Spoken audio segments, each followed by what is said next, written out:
ketua panitia mulai tidak enak dengan pendeta, ya kan? Sesama panitia mulai baku tidak enak hanya gara-gara karena uangnya pertanggungjawabannya tidak jelas dan lain-lain, hanya gara-gara karena makannya konsumsinya tidak cukup dan lain-lain, hanya gara-gara karena yang lain kerja, yang lain hanya nonton, dan justru setelah selesai Natal yang terjadi justru baku benci satu dengan yang lain, antara panitia dengan panitia, seksi ini dengan seksi itu, justru terjadi di situ, saudara-saudara. Tetapi Bapak Ibu saudara-saudara yang saya kasihi dalam Tuhan Yesus Kristus, saya mau mengajak kita untuk kita merenungkan beberapa hal, bahwa ketika orang-orang Majus ini setelah mereka merayakan Natal, Alkitab berkata mereka pulang melalui jalan lain. Ini sedang berbicara kepada kita bahwa setelah kita pulang dari tempat ini, setelah mahasiswa-mahasiswa prodi pendidikan teologi pulang dari perayaan Natal ini, yang diharapkan adalah kita pulang dengan melalui jalan lain. Kita tinggalkan jalan kita yang lama, pikiran kita yang lama, hati kita yang lama, kita tinggalkan dan kita pulang melalui jalan yang baru, hati yang baru, pikiran yang baru, perbuatan yang baru. Kenapa? Karena Natal mengubahkan kehidupan kita. Ada amin saudara? Beri tepuk tangan dulu bagi Tuhan Yesus. Nah saudara-saudara, ada beberapa hal yang saya mau sampaikan. Apa yang membuat orang-orang Majus ini mengalami apa yang disebut dengan perubahan jalan? Hal pertama yang saya mau sampaikan kepada kita, supaya Natal mengubahkan jalan kita, belajar dari firman Tuhan ini, kita yang merayakan Natal, kita harus mengalami apa yang disebut dengan perjumpaan secara pribadi dengan Tuhan.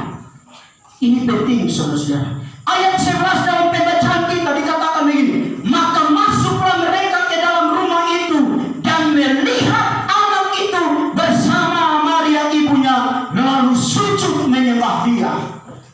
Mereka melihat anak itu bersama Maria ibunya, lalu sujud menyembah dia. Saudara-saudara, kita harus mengenal Tuhan bukan hanya dari ilmu pengetahuan, tetapi dari perjumpaan pribadi dan pengalaman rohani dengan Tuhan di dalam kehidupan kita. Kalau kita baca cerita ini saudara, dikatakan bahwa awalnya para Majus datang mencari Yesus atau Raja yang baru lahir dari ilmu pengetahuan yang mereka miliki. Tadi saya sudah sampaikan, mereka adalah orang-orang berhikmat, orang-orang yang punya ilmu pengetahuan, ilmu perbintangan, ilmu tentang menafsirkan mimpi, dan mereka punya ilmu-ilmu yang lain. Dan waktu mereka melihat bintang, mereka dari ilmu pengetahuan mereka tahu bahwa itu adalah raja yang baru lahir, dan mereka datang mencari raja itu. Tetapi yang menariknya saudara-saudara, justru sesuatu terjadi dalam hidup mereka setelah mereka mengalami perjumpaan secara pribadi dengan Tuhan. Ini penting saudara-saudara. Beda dengan Herodes, beda dengan imam-imam kepala, beda dengan ahli-ahli Taurat yang ada di dalam cerita ini. Mereka juga punya ilmu pengetahuan, mereka hafal kitab, mereka tahu bahwa raja yang baru lahir itu di Bethlehem di tanah Yudea. Tetapi saudara tahu, Natal bagi Raja Herodes itu adalah awal pertumpahan darah. Natal bagi imam-imam kepala, Natal bagi ahli-ahli Taurat itu adalah awal dari kebencian mereka terhadap raja yang baru lahir. Kenapa? Karena mereka memiliki ilmu pengetahuan, mereka tahu tentang Yesus, mereka tahu tentang raja yang baru lahir, tetapi mereka tidak mengalami perjumpaan secara pribadi dengan Yesus. Karena itu saudara-saudara, saya mau mengingatkan kita, khususnya saudara-saudara yang hadir pada sore hari ini, pastikan bahwa ketika engkau merayakan Natal tahun ini, baik di tempat ini, di gereja, atau mungkin Natal pemuda, Natal rayon, Natal apa saja, pastikan bahwa engkau mengalami perjumpaan secara pribadi dengan Tuhan. Ada amin saudara? Saudara-saudara, belajar tentang Tuhan, belajar teologi yang itu bagus, tetapi Jauh lebih penting dari itu adalah ketika kita mengalami pengalaman spiritual dengan Tuhan. Jauh lebih penting dari itu adalah ketika kita mengalami perjumpaan secara pribadi dengan Tuhan. Karena kalau engkau berjumpa dengan Tuhan, maka saya pastikan Tuhan akan mengubahkan hidupmu. Ketika di Natal ini engkau mengalami perjumpaan secara pribadi dengan Tuhan, saya percaya bahwa ketika engkau pulang dari tempat ini, engkau akan pulang dengan cara yang baru, dengan cara hidup yang baru, dengan hati yang baru, dengan pikiran yang baru. Seperti para majus waktu mereka berjumpa dengan Tuhan, Tuhan menunjukkan jalan yang baru kepada mereka. Waktu gembala-gembala mereka berjumpa dengan Tuhan, Alkitab berkata mereka pulang dengan sukacita. Waktu Sakeus berjumpa dengan Tuhan, Alkitab berkata hidupnya diubahkan oleh Tuhan. Dan hari ini saudara-saudara, kalau Anda berjumpa secara pribadi dengan Tuhan, apapun keadaanmu, sejahat apapun engkau, sekelam apapun hidup Anda, sekelam apapun hidup Anda, saya percaya tidak ada yang mustahil untuk Tuhan mengubahkan kehidupanmu, asalkan engkau berjumpa secara pribadi dengan Tuhan. Saudara-saudara, makanya saya sering bilang kepada jemaat, kalau masuk Natal, jangan hanya urus baju, jangan hanya urus kue, jangan hanya urus catok rambut, itu dia. Jangan hanya urus kasih rata alis. Banyak orang masuk Natal, hal-hal lahiriah yang diurus. Mereka lebih banyak perhatikan hal-hal lahiriah. Kira-kira pakai baju ini, habis ibadah selfie, momen Natal, kira-kira keren tidak naik di story, naik di IG, kira-kira keren tidak? Ya. Kira-kira kalau sebentar TikTok pakai baju ini di acara Natal, keren tidak?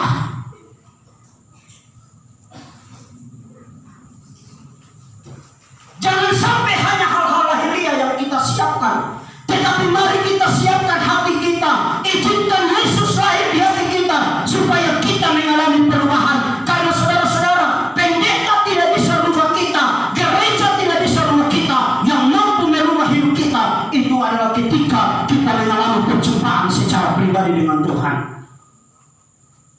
Di gereja apapun, saudara-saudara.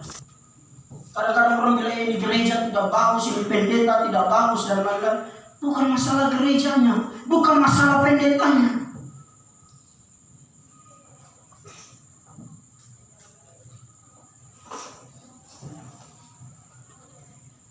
Bukan itu, saudara-saudara. Kita akan mengalami perubahan hidup. Natal akan mengubahkan kita. Setelah kita selesai merayakan Natal, kita pulang dengan melalui jalan yang baru, hati yang baru, pikiran yang baru. Kalau kita mengalami perjumpaan secara pribadi dengan Tuhan. Tapi kalau Anda tidak mengalami perjumpaan secara pribadi dengan Tuhan, mau Anda merayakan Natal sampai berapa banyak kali pun, tidak akan pernah ada perubahan dalam hidup kita. Saya bergabung biasa berkhotbah di dalam sebuah persekutuan namanya Full Gospel Businessman. Jadi hampir semua 500 meter satu gereja. Ada yang kadang 200 meter, 50 meter ada satu gereja. Pendeta banyak, bahkan pendeta punya khotbah itu kadang-kadang, telinga sakit. Tapi pertanyaannya, kenapa justru kejahatan juga semakin bertambah? Apakah gereja yang salah atau pendeta yang salah khotbah? Ditanya saya begitu. Saya pikir-pikir, ribut juga nih pertanyaan. Lalu saya bilang begini, Bapak, alor ini air limpah, apalagi kita dikenal untuk air limpah. Di jalan itu tumpah luar. Sabun mandi satu batang 2.000, 1.000. Tapi saya mau tanya Bapak, kenapa masih ada banyak anak-anak yang juga kotor? Kita lihat di jalan kotor. Ya. Dia bilang, ya itu karena mereka malas mandi. Nah, saya mau jawab Bapak, gereja seperti jamur, pendeta khotbah sangat keras, tapi kenapa orang tidak berubah? Karena dia tidak mengalami perjumpaan secara pribadi dengan Tuhan. Ini yang jadi persoalan.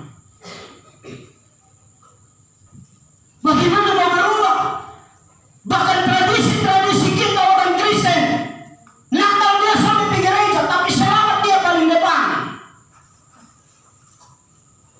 cari apa? Sopi pura.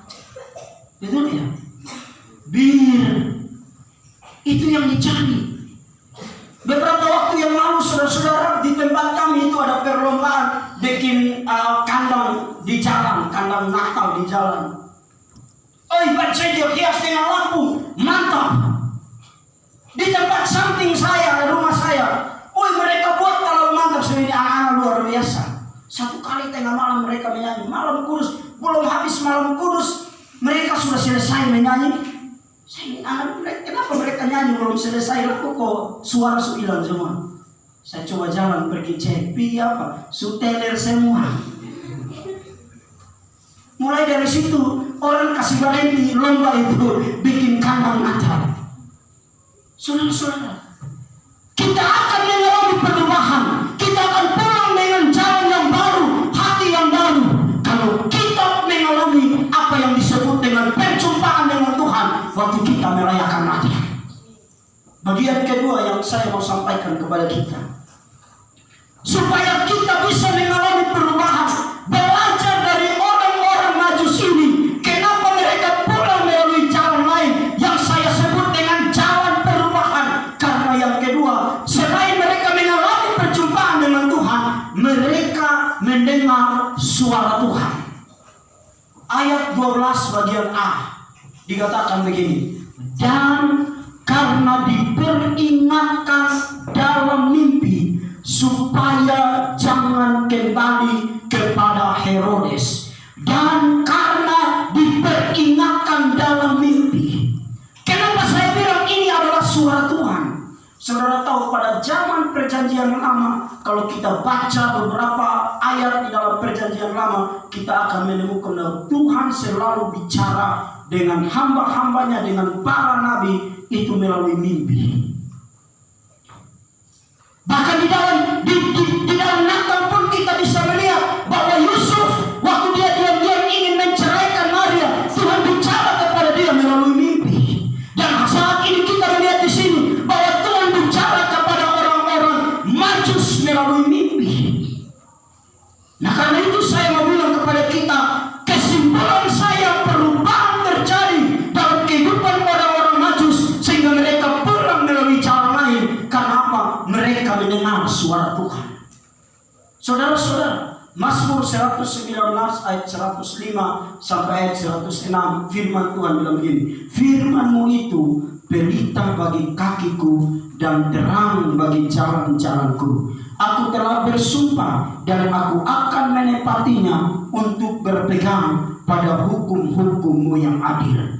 Firman-Mu adalah pelita bagi kakiku dan terang bagi jalanku. Sayangnya saudara-saudara,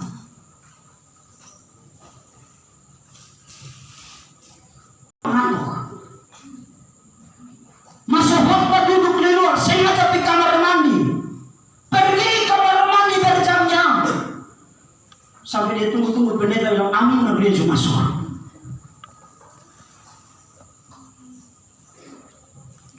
Di rumah apalagi, di gereja sudah begitu, di rumah apalagi. Banyak orang kalau baca status WA itu dia scroll HP dari atas sampai bawah, scroll berjam-jam, lihat orang punya status, lihat orang punya story WA, IG, lihat orang punya video TikTok berjam-jam dia lihat. Dia kalau nonton sinetron, ku menangis, episode dari episode, sampai air mata jatuh, ikut menangis. Dia marah lagi, ikut pemerintah, lagi kurang ajar. Saya kalau saya tampilin dia, kenapa mau perempuan begitu? Nonton Korea, menikmati, tapi baca Alkitab mengantuk. Bahkan saya menemukan saudara-saudara, beberapa waktu yang lalu saya buat program bagi Alkitab gratis. Saya kerjasama dengan yayasan. Sayangnya agak sedikit mandek, tapi saya akan melanjutkannya. Saya bagi dari gereja ke gereja. Buku-buku rohani saya bagi gratis. Saya bagi di Ibu Ari punya gereja juga sempat. Di beberapa gereja ini juga saya bagi. Saya menemukan saudara, banyak orang Kristen di rumah HP satu orang satu, tapi beli Alkitab tidak bisa. HP-nya itu 2-3 juta. Anak kecil yang baru mulai belajar jalan, saya sudah pegang HP, tapi beli Alkitab tidak bisa. Sayang sekali.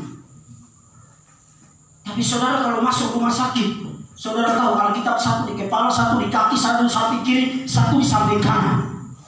Saya ulang-ulang berdoa orang di rumah sakit, Alkitab bajejer. Saya tanya ini untuk apa? Supaya setan jangan dekat.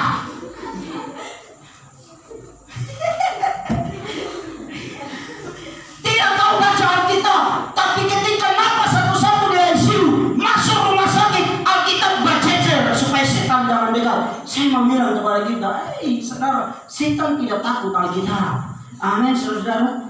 Maka kalau saudara baca Alkitab